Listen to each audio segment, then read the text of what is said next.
시청자 여러분 안녕하십니까? 헬로티비 뉴스입니다. 먼저 오늘의 주요 뉴스부터 보고 오시죠.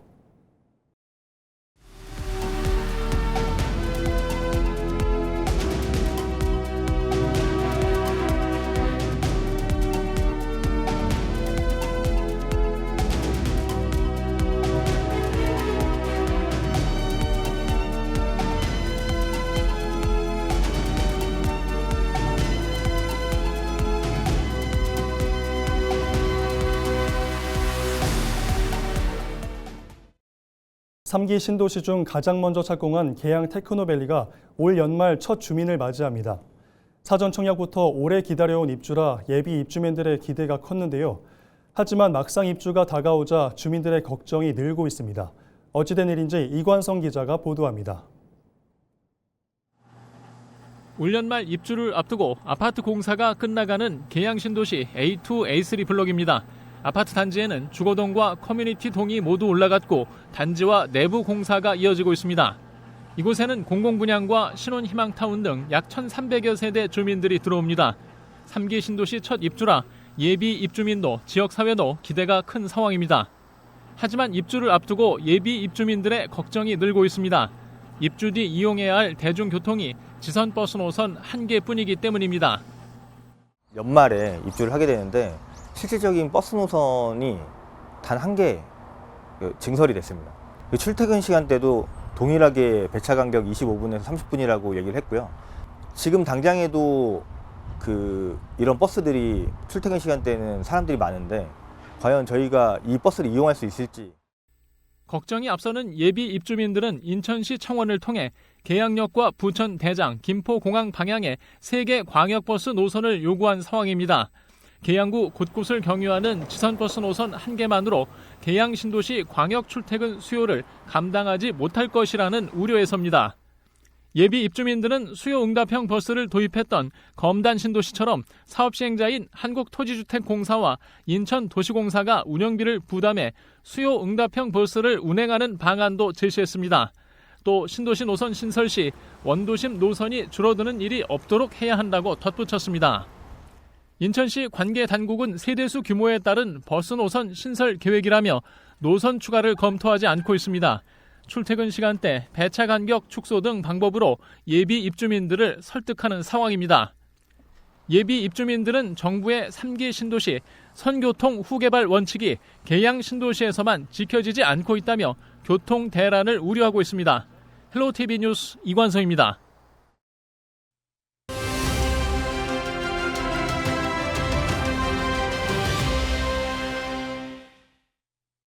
오늘 미니 인터뷰는 재선에 성공한 백영현 포천시장을 만나봤습니다.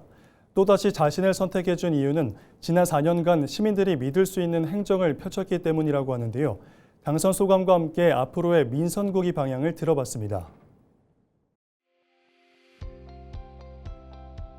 예, 이번 선거는 그간 민선 8기에서 준비한 포천의 미래 발전 방안에 대한 기틀을 다진 부분, 이런 토대 위에서 정말 포천시가 수도권에 걸맞는 도시로 발전하겠구나 하는 그런 기대감, 그리고 또 사실 선거 캠페인을 하다 보니까 우리 정치적인 어떤 구호, 화려한 구호보다, 그리고 또 보여주기식 정책보다는 시민 한 분 한 분의 삶을 책임져주는 그런 진심을 담은 행정이 정말 필요한 것이다 하는 것에 대해서 인정을 받은 것 같아요. 믿음을 받은 것 같아요. 그래서 제가 4년 동안 그래도 현장을 찾고 시민들을 한 분 한 분 찾아다니면서 많은 말씀 들으면서 했던 그런 정책이 시민들 이번 평가에서 정말 진심으로 또 포천시를 위해서 열심히 하는구나, 또 포천시 발전을 시킬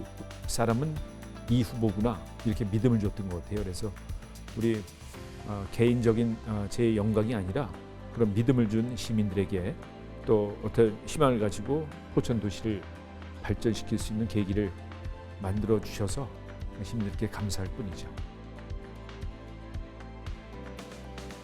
예, 시민들의 선택은 민선 8기에서 또 단절이 되고 민선 9기로 넘어가고 이런 것보다는 민선 8기에서 준비한 것이 그대로 또 이렇게 정체되지 않고 또 정지되지 않고 지속 발전할 수 있는 것을 또 선택해줬다고 생각을 가지고 있는데 그런 부분에서 특히 이제 교육 발전, 특구 시범지역 사업을 통해서 아이들 돌봄 그리고 또 자기주도 학습센터라든가 이런 교육 프로그램에 대해서 이제는 학부모들이 신뢰를 갖고 또 이렇게 지켜보는 단계가 됐고 또 특히 우리 포천에는 많은 군사 시설들이 있는데 여태까지 70년 동안 푸념만 하고 있었잖아요. 근데 우리 포천시가 발상 전환을 통해서 경기 국방벤처센터를 유치했죠.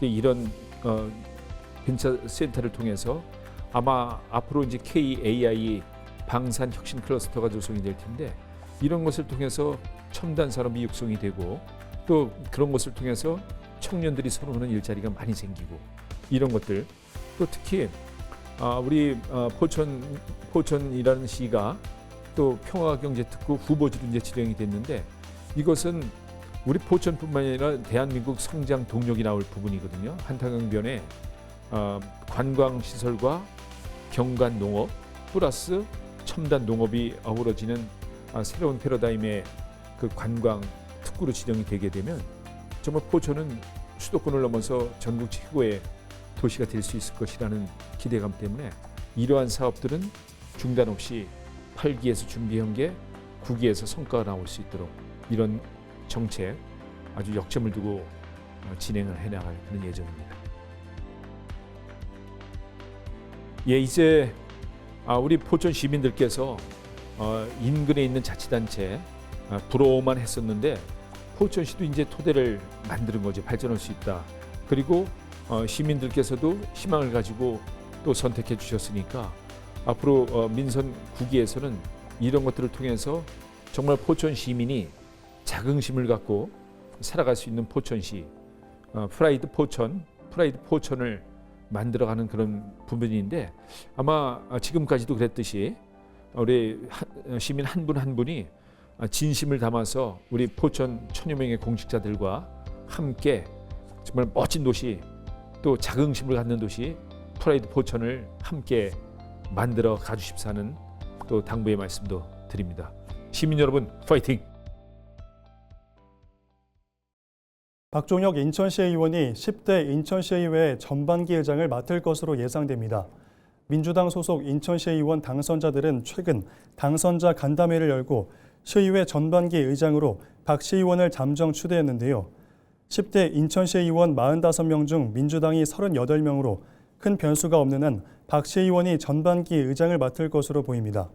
박 시의원은 이번 지방선거에서 3선에 성공했습니다.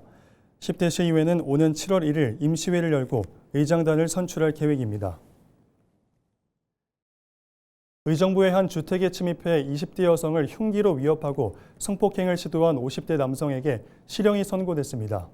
의정부 지방법원은 특수 강도 강간 혐의로 구속 기소된 50대 남성 A씨에게 징역 8년을 선고했습니다. 재판부는 A씨가 금품을 훔치기 위해 지인의 집에 침입한 뒤 잠에서 깬 지인의 딸을 커터칼로 위협하고 케이블 타이로 순발을 묶어 제압했다고 밝혔습니다. 또 신고를 막기 위해 성폭행을 시도했지만 피해자의 저항으로 미수에 그쳤다며 피해자가 극심한 공포와 정신적 충격을 겪은 점을 양형에 반영했다고 설명했습니다. A씨는 지난 1월 의정부시 자금동의 한 다세대 주택에 침입해 범행을 저지른 뒤 달아났다가 약 3시간 만에 검거됐습니다. 검찰은 결심 공판에서 징역 10년을 구형한 바 있습니다. 경기도 김포시가 올해 공항소음 대책지역 장학금 지원 대상자 375명을 선발했습니다. 김포시는 거주기간과 소음 대책지역, 가족 유형 등 평가 항목을 고려해 고등학생 150명과 대학생 225명을 선발했는데요. 고등학생 1인당 50만 원, 대학생 1인당 100만 원을 지원합니다. 거주 지역별로는 풍무동이 195명으로 제일 많았고 감정동과 고촌읍, 사우동과 북평동 등 고르게 나타났습니다. 한국공항공사가 75%, 김포시가 25%를 부담한 올해 장학금 규모는 총 3억 원으로 지난해보다 2억 1,800만 원이 늘었습니다. 여름철이 되면 지역 곳곳에 러브버거가 출몰해 주민들이 불편을 호소하고 있는데요. 서울 은평구가 러브버거로 인한 시민 불편을 줄이기 위해 신고센터 운영과 함께 비상방역 근무 체계를 가동합니다. 비상방역반은 주말 오전 9시부터 오후 6시까지 운영됩니다. 비상방역반은 러브버그 발생 신고가 들어오면 해당 현장으로 출동해 방제 작업을 벌입니다. 군은 이에 앞서 러브버그 주요 발생 지역인 백년산과 봉산 일대에 빛을 이용한 포집기와 향기 유인 트랩 150대를 설치했습니다. 여름철 무더위를 앞두고 인천 지역 47곳의 공원 물놀이장이 문을 엽니다. 물놀이장은 남동 물빛 놀이터를 시작으로 군구별 일정에 따라 순차적으로 개정할 예정인데요. 인천시와 각 자치구는 시민들이 안심하고 물놀이를 즐길 수 있도록 수질 및 시설 안전에 중점을 두고 운영할 방침입니다. 이를 위해 응급 상황 대비와 질서 유지를 위한 전문 안전요원을 전담 배치하고 수인성 질병을 예방하기 위해 자외선 소독 및 염소 소독 등 수질 관리를 진행할 계획입니다. 인천시가 2026 어린이 재난대응 체험 캠프를 성황리에 마무리했다고 15일 밝혔습니다. 이번 체험 캠프에는 초등학생을 둔 인천 시민 90가족이 참여했는데요. 심폐소생술과 완광기 사용법, 생존 매도법 등 재난 및 안전사고 발생 시 필요한 대응 요령을 직접 체험했습니다. 특히 올해에는 실생활에서 활용도가 높은 안전체험 프로그램을 확대 운영했다고 시는 설명했는데요. 시는 안전문화 확산 사업을 지속 추진한다는 방침입니다. 서울 양천구가 주민들이 안심하고 공원을 이용할 수 있도록 스마트 안심 공원 등 정비 사업을 추진하고 있습니다. 스마트 안심 공원 등은 근거리 무선 통신망 기반의 IoT 양방향 전멸기를 부착해 조명 등을 원격으로 제어할 수 있는 시스템입니다. 관리자가 컴퓨터와 스마트폰으로 조명 등 상태를 실시간 확인하고 위급 상황이 발생하면 신고자의 위치 정보를 정확하게 파악할 수 있습니다. 군은 2021년부터 스마트 안심 공원 등 사업을 추진해 현재까지 1,600개 공원 등에 양방향 전멸기를 설치했으며 이달 말까지 1,200여 개를 추가로 설치할 계획입니다. 사업 대상지는 용왕산 공원, 계남공원, 온수공원 등 산지형 공원 4곳과 목마공원, 양지공원 등 도시형 공원 8곳입니다. 서울 은평구가 걷기 실천 문화를 확산하기 위해 건강걷기 코스 공모전을 엽니다. 신청 기간은 6월 17일부터 7월 12일까지이며 은평구민과 은평구 소재 직장인이라면 누구나 참여할 수 있습니다. 참여 방법은 본인이 추천하는 걷기 좋은 길을 네이버 폼을 통해 제출하면 됩니다. 우수 코스로 선정된 참가자 31명에게는 모바일 상품권이 지급되며 선정된 코스는 향후 동별 걷기 프로그램 운영에 활용됩니다. 인천시가 행정안전부 주관 2026 지방자치단체 합동평가에서 역대 최고 성과를 거뒀습니다. 지방자치단체 합동평가는 정부가 매년 전국 17개 시도를 대상으로 국가 위임 사무와 국가 보조사업, 국가 주요 시책 등의 추진 성과를 정량, 정성, 국민평가 등 3개 부문으로 나누어 종합적으로 평가하는 제도인데요. 시는 이번 평가에서 전체 108개 지표 중 93개 지표가 우수를 달성하며 86.1%의 목표 달성도를 기록했습니다. 이는 전년도 달성률인 80.2%보다 5.9%포인트 상승한 수치로 지자체 합동평가 사상 가장 높은 성적인데요. 특히 국민평가에서 인천의 대표적인 저출생 대응책인 인천형 출산정책 I+가 우수 사례로 꼽혀 눈길을 끌었습니다. 시는 이번 평가 결과에 따라 행정안전부로부터 올해 하반기 중 특별 교부세를 재정 인센티브로 확보할 예정입니다. 6.3 지방선거 이후 인천시장 당선인과 임기가 남은 현 시장의 행보가 논란이 되고 있습니다. 이번 선거에서 낙선한 유정복 인천시장이 측근들을 정무부시장과 정무직 공무원으로 임용하는 절차를 진행하고 있는데요. 앞서 유 시장 측근들은 공무원 선거 개입 금지 규정으로 선거운동 시작 직전에 사임하고 선거 캠프 일을 도왔습니다. 선거가 끝나자 유 시장이 임명한 정무직이었던 이들을 다시 시청에 복귀시키는 것으로 파악되고 있습니다. 실제 유 시장은 낙선으로 이달 말인 오는 30일까지가 임기입니다. 이번에 임용되는 정무직 공무원도 유 시장 퇴임 이후로는 일을 할 수 없는데요. 이에 대해 지역 시민사회단체는 자기 식구 챙기기라며 비판하고 있습니다. 여기에 당선인 측의 공무원 업무 지시 논란도 함께 일고 있는데요. 문제가 된 것은 박찬대 당선인 측이 인수위가 꾸려지기 전 인천시 간부 공무원들과 만난 자리에서 공약 관련 실행계획 250여 건을 작성해 제출해달라고 요청하면서부터입니다. 이후 박 당선인 측은 제출 기한을 연장했지만 시 내부에서는 주말 근무는 물론 인수위 출범 전 업무 요구가 자칫 조직 장악 시도로 비춰질 수 있다며 우려를 나타내기도 했습니다. 6.3 지방선거 당선인들을 만나볼 순서입니다.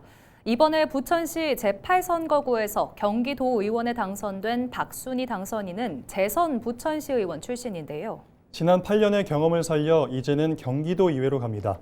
박순희 경기도 의원 당선인을 만나봤습니다. 더 무거운 책임감을 느끼기도 합니다.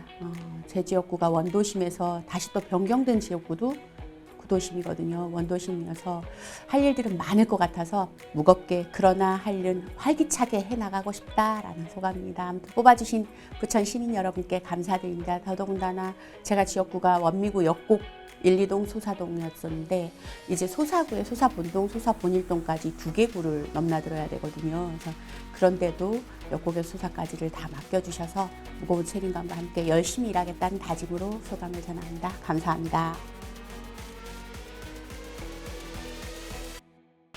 저는 교육 쪽에 관심이 좀 많습니다. 제가 전공이 교육이기도 하고요. 전직이 교육의 일을 하고 왔기도 하지만 태어나서부터 죽는 순간까지 교육은 끊을래야 끊을 수 없는 우리가 연결고리를 갖고 있어요. 그리고 그 교육이 잘 바탕이 되어줘야 시민의 삶도 도민의 삶도 편안해질 거라 생각을 해서요. 3살 버릇 8가지 간다는 말을 늘 가슴 깊이 새기고 있습니다. 그래서 교육 쪽에 관심이 많고 앞으로 도에 가서도 교육 관련 상임 쪽에서 일을 해보고 싶습니다. 그래서 부천 시민의 교육이 어려서부터까지 쭉 평생 교육으로 이어질 수 있도록 시작해보고 싶습니다. 부천 시민 여러분께서 시의원 8년으로 일을 할 수 있도록 자리를 맡겨주셨는데 많이 부족했습니다. 나름 최선을 다한다고는 했지만 아직 아쉬움도 좀 있고요. 초선 때 4년은 그동안 제가 전직 일하던 경험 쪽에서는 그래도 경험이 있었지만 새로 배우는 시기였었고 새로운 경험들의 시기였다라면 재선의 8년은 그것을 펼치는 의정활동이었던 것 같아요. 부족하다고 느낄 수도 있겠으나 기억에 남는 걸 본다라면 맨발 걷기 조례라든지 생리용품 조례 지원을 해서 시민들의 삶에 직결되는 건강과 직결되는 조례들을 발의했었던 부분들이 준비했던 부분들이 참 기억에 남고요.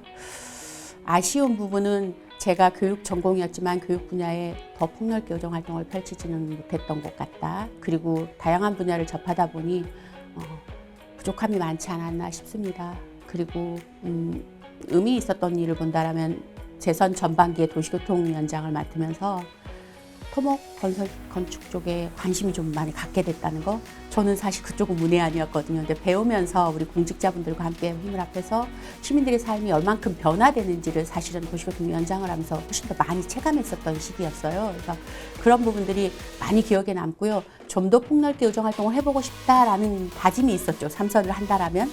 그런데 이제 재선 8년을 마치고 경기도의회를 진출하니 이 경험을 폭넓혀서 경기도민을 위해서 부천시에서도 더 열심히 뛰고 싶습니다. 61.91%라는 높은 득표율로 당선을 시켜주셨습니다. 소사본동, 소사본일동, 소사동은 저한테는 새로운 지역구가 되었습니다. 그런 만큼 신선하게 다가가서 책임감 있게 무겁게 일은 하고 그 기운은 활기차게 시민들에게 돌아갈 수 있도록 열심히 일하겠습니다.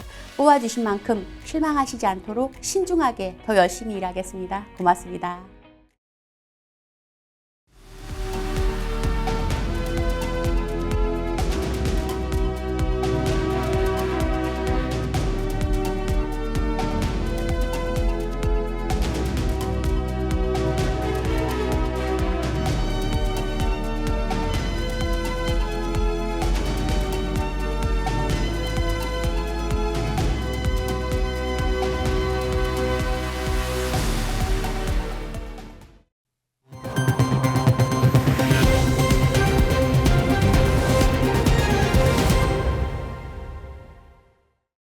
이상으로 뉴스를 마칩니다. 시청해주신 여러분 고맙습니다.